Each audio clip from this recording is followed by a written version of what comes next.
अंबानी का जियो और एयरटेल वाले कोई कंपटीशन नहीं है, बल्कि हमें लड़के दिखाते हैं, वरना ये दोनों ही इंडिया के अंदर बैन हो जाएंगे। We are at the beginning of a new era for humanity. Jio be the first company to transform an entire nation. और रियलिटी के अंदर जियो और एयरटेल का सबसे बड़ा दुश्मन हमारी सरकार ही है। कि हमारे बीएसएनएल ने 4G टेक्नोलॉजी विकसित कर ली है। Satellite internet has faster connection, the kind of quality of voice and data which a user will get based on the satellite internet services. पर ये वही गवर्नमेंट है जिसने पिछली 11 सिम कंपनी को पूरी तरह से खत्म करने के अंदर अपना पूरा रोल निभाया था। और लोग इन चीजों की हवा में बातें करते हुए ये बात बोल देते हैं ना कि भैया जब से रिलायंस आया पूरी सिम इंडस्ट्री ही खत्म हो गई। रिलायंस ने और कुछ नहीं बल्कि एक बढ़िया टाइम के अंदर एंट्री ली थी। रियलिटी के अंदर एयरसेल हो या टाटा टोकन हो, इन सारी कंपनीज के अंदर रियलिटी कुछ और ही है। रियलिटी के अंदर इन दोनों ही सिम कंपनी को खत्म करने के अंदर सबसे बड़ा हाथ हमारी सरकार का ही था। और वही सरकार जियो और एयरटेल के पीछे ही पड़ी हुई है। और इस वीडियो के अंदर हम पुरानी इंटरनेट के ऊपर पड़ी हुई बातों को इंटरटेन नहीं करेंगे। और जहाँ पर कोई इंटरनेट के ऊपर आके बोलता कि भैया जियो कंपनी मार्केट के अंदर आई थी, लोग 250 रुपए पर जीबी डेटा बेच रहे थे और इन्होंने आके 10 रुपए पर जीबी डेटा बेचा और सभी ने खरीद भी लिया। और बाकी जो कंपनियां थी ना वो ये सारी चीजें देख के फेल हो गई और ये जो कंपनी थी सुपर हिट हो गई। जियो कंपनी जो कि 2016 के अंदर मार्केट के अंदर घुसी, बिलियन ऑफ डॉलर्स इन्होंने खर्च किया और उसके बाद भी सब लोगों को सस्ता डेटा दिया, उसके बाद भी आज भी प्रॉफिटेबल है। और जो कंपनियां पहले 250 रुपए का पर जीबी डेटा देके लोगों को लूट रही थी, वो कंपनी आज भी 10 रुपए का डेटा देके आज भी घाटे के अंदर है। बल्कि इसके अंदर जो मेन रोल है वो जियो का नहीं है, बल्कि बहुत सारे फैक्टर है जो चीजें तुम्हें बताई नहीं, क्योंकि पढ़ी लिखी बात है और मेरी गवार ऑडियंस को तो समझ में नहीं आएगी। और अगर तुम्हें ये सारी चीजें जाननी है ना तो अपनी कुर्सी को ठीक से पकड़ के बैठ जाओ, अगर लेटे हो तो बैठ जाओ, क्योंकि आज हम इन चीज के ऊपर बात करेंगे।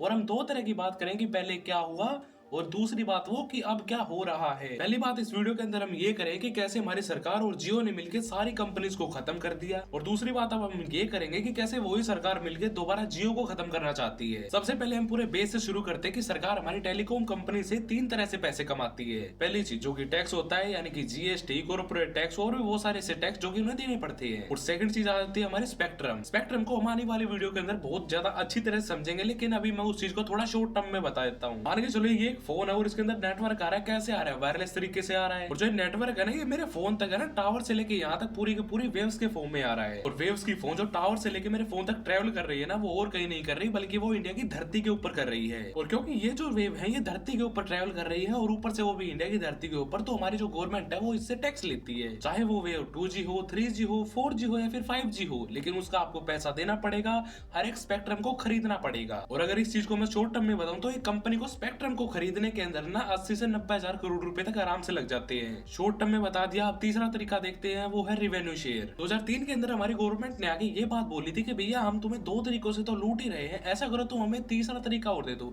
जितना भी तुम पैसा कमाओगे ना हम उसके अंदर अपना रिवेन्यू शेयर रखेंगे। और जहां पर इन्होंने बोला कि भैया हम कॉल और एसएमएस से पैसा कमाते हैं, तुम्हें थोड़ा बहुत पैसा दे दिया करेंगे। और जहां पर ये जो चीज थी ना 4-5 साल चली भी, लेकिन फिर हमारी गवर्नमेंट ने आगे बोला कि भैया क्या आप 2-4 तरीकों से ही पैसे कमा पा रहे हो। और जहां पर हमारी गवर्नमेंट ने ये बात बोली कि भैया आप मुझे कॉल का पैसा देते हो, आप मुझे एसएमएस का भी पैसा देते हो, लेकिन इंटरनेट का पैसा मुझे कौन देगा। और यहाँ तक कि कॉल और एसएमएस का भी छोड़ो, आप ऐसा करो आप जितने पैसा कमा रहे हो ना वो सारा का सारा पैसा दो। यहाँ तक कि आप चाहे अपनी कंपनी का कुछ भी बेचो या फिर लैंड बेचो या फिर आप चाय बेच के लाओ, लेकिन जितना ही पैसा बचेगा उसमें से कुछ ना कुछ मेरे को शेयर चाहिए। और जहाँ पर अगर देखा जाए तो हम लोग रेवेन्यू शेयर के ऊपर ऑपरेट कर रहे हैं। अगर आपकी कंपनी में कुछ भी बिकता है तो उसको मेरे अंदर हिस्सा आएगा ही आएगा। और जहाँ पर टेलीकॉम कंपनी ने ये बात बोली कि भैया हमने इस चीज को पहले डिसाइड कर लिया था कि हम लोग कॉल और एसएमएस का ही पैसा देंगे, अब आप सारी चीजों में पैसा क्यों मांग रहे हो। और उसके बाद जब ये मुद्दा था ये चला गया सुप्रीम कोर्ट तक और एक डेकेड तक ये पूरी फाइट चली। और 2015 के अंदर सुप्रीम कोर्ट ने ये आदेश दिया कि भैया जितना ही पैसा तुम कॉल एसएमएस और इंटरनेट का दे रहे हो ना वो सारा का सारा तुम्हें देना पड़ेगा। इन 3 चीजों को छोड़ के चाहे आप चाय बेच रहे हो, लैंड बेच रहे हो, कोई भी चीज बेच रहे हो, उसके अंदर आपको पैसा देने की कोई जरूरत नहीं है। और ये जितना ही पैसा नहीं आपको 2015 के बाद से देना शुरू नहीं करना है ना। अगर आपकी कोई कंपनी जियो,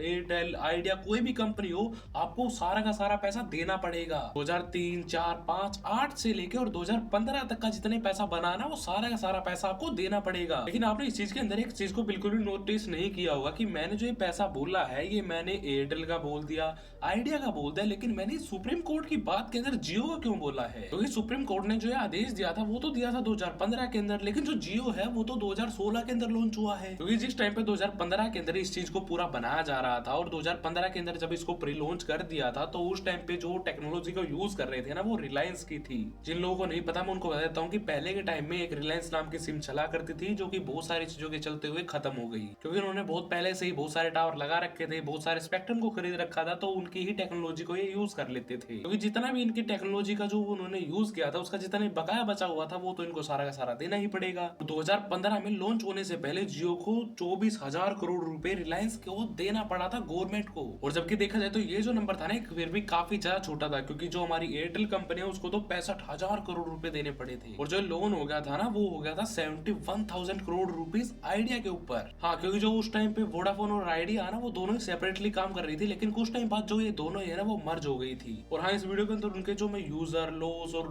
रेवेन्यू दिखाऊंगा ना वो सारे के सारे मर्ज करके दिखाऊंगा। और मैंने आपको ये चीज बताई थी कि भैया जितने व्यूज ट्रेवल करती है ना आपको उनका पैसा देना पड़ता है। 2015 से पहले जो टेक्नोलॉजी थी वो 3G थी, और 2015 के बाद जो टेक्नोलॉजी आई थी ना वो 4G आ गई थी। और 2015 के बाद जितनी भी कंपनियां थी ना उन्होंने 4G कंपनी को पूरा का पूरा टेल आउट करना शुरू कर दिया था। और 2015 के अंदर दो सबसे बड़े कांड हो गए थे, क्योंकि जितनी भी बड़ी बड़ी कंपनियां थी ना उन्होंने एक बड़ा अमाउंट उठाया और सारे का स्पेक्ट्रम खरीद दिया।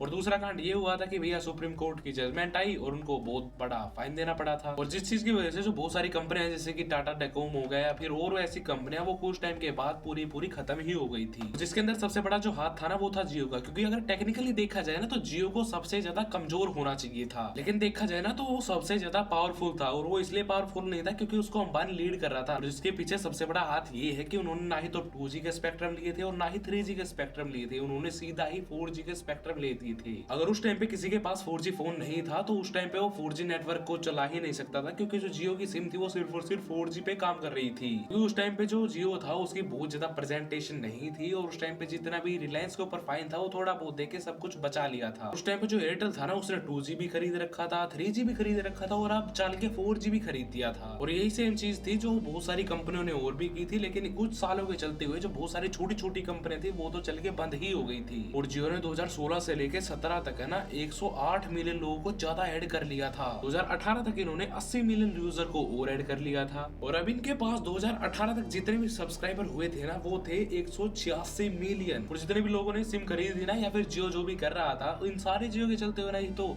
वोडाफोन को कुछ फर्क पड़ा, ना ही आइडिया को कुछ फर्क पड़ा, ना ही एयरटेल को कुछ फर्क पड़ा, क्योंकि ये चीज बिल्कुल भी नहीं थी कि जियो के जो यूजर हैं वो बढ़ रहे हैं। ना ना ना ना, उनके तो बढ़ ही रहे हैं, लेकिन उनके भी प्रोबेटली देखा जाए तो बढ़ ही रहे थे। उस टाइम पे हुआ क्या था कि जो छोटी कंपनी है ना वो सारी की सारी बंद हो रही थी, और जो छोटी कंपनी के जो यूजर थे वो जियो की तरफ बढ़ रहे थे। क्योंकि उस टाइम पे क्या हुआ था ना कि जो लोग अपनी एयरटेल की सिम चला रहे हैं ना वो जियो के अंदर एकदम से सिम नहीं ले रहे थे, वो सेपरेटली एक सिम लेके रख ले रहे थे, क्योंकि जो बंदा अपनी सिम पिछले 6-7 साल से चलाता आ रहा है वो अब नई सिम नहीं लेगा। और जहाँ पर लोग अपने नंबर की काफी ज्यादा वैल्यू थी कि भैया ये जो नंबर है ना ये मैंने काफी लोगों के अंदर बांट रखा है, तो अब मैं नया नंबर लूंगा तो उसको फिर से बांटना पड़ेगा। तो जहाँ पर जितने बंदे थे ना वो सिर्फ और सिर्फ एक ही बात बोल रहे थे कि भैया जब तक ये लोग अपनी सिम को फ्री में रख रहे हैं तब तक रख लेते हैं, जब नहीं देंगे तो सिम को तोड़ के फेंक देंगे। और अगर देखा जाए तो 2018 तो जियो है ना जो वो सिर्फ और सिर्फ पैसा जला रहा था, उनकी जो किस्मत चमकी है ना वो वोडाफोन और आइडिया के फेल होने के बाद चमकी है। 2018 के अंदर एक न्यूज निकल के आई थी कि भैया जो वोडाफोन और आइडिया है उनके ऊपर लोन काफी ज्यादा हो चुका है, लगभग 71,000 करोड़ रुपए लोन हो चुका था। और 2018 के अंदर इन दोनों ने ही मर्ज कर लिया था, जिससे हो सकता है थोड़े बहुत दिन और सरवाइव कर ले और हो सकता है कर भी लेते। लेकिन जहां पर 2019 के अंदर एक और कांड हो जाता है जिसके वजह से जो जियो है ना वो आज के टाइम में जियो बना हुआ है। और जहां पर 2019 के अंदर सबसे बड़ी जजमेंट हमारी सुप्रीम कोर्ट की ये आई थी कि भैया तुमने जितना भी पैसा कमाया है, जितनी भी सम कंपनी ने जितना भी पैसा कमाया है उनमें से हमें सब में से रिवेन्यू दो,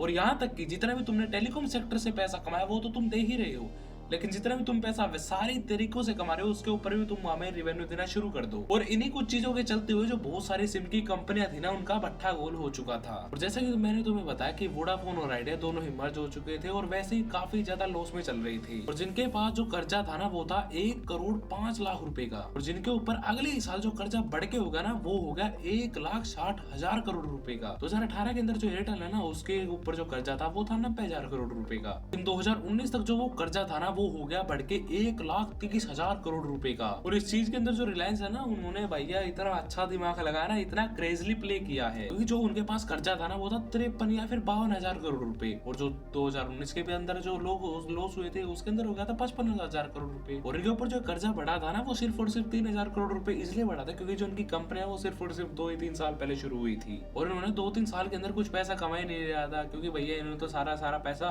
फ्री में बांट रहे थे तो हर एक चीज को, तो भैया उसके अंदर पैसा कहाँ से दे। रही बात रिलायंस की, तो रिलायंस तो भैया उनका पहले ही खत्म हो चुका था, और जिस चीज की वजह से जो ये बहुत सारी कंपनियां या फिर सिम कंपनियां कहीं वो इसलिए खत्म हो गई क्योंकि जो जियो है उन्होंने अपना बेटर टाइम पे अपनी चीज को इन्वॉल्व किया, और जिसकी वजह से जो बहुत सारी छोटी कंपनियां थी वो तो खत्म हुई, लेकिन कुछ सालों बाद जो बहुत बड़ी बड़ी कंपनियां जो अच्छा खासा प्रॉफिट कर रही थी वो भी लॉस के अंदर चली गई, या फिर ये बात कही जाए कि उनके ऊपर फाइन ही इतना हो गया कि वो फाइन को ही नहीं चुका पाई, जिसकी वजह से उनको कंपनी ही बंद करनी पड़ी।